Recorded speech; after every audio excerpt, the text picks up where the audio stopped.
should sink and fall about his ears.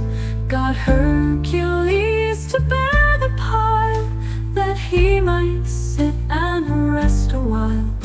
Yet Hercules was not so strong, nor could have borne it half so long. Great statesmen are in this condition, and Atlas is a politician.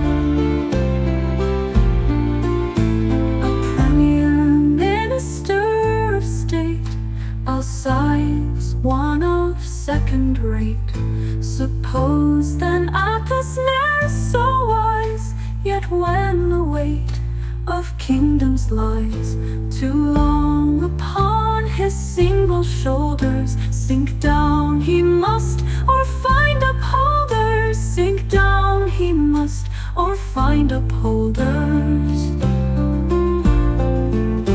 So Atlas, lest the ponderous spheres should sink and fall about his ears, God Hercules to bear the pile, that he might sit and rest a while.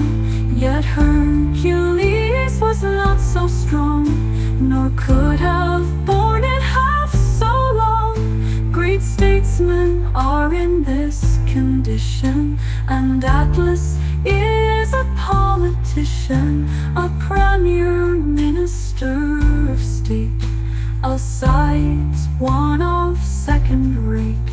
Suppose then Atlas ne'er so wise, yet when the weight of kingdoms lies too long upon his single shoulders, sink down he must, or find upholders. Sink down he must, or find upholders.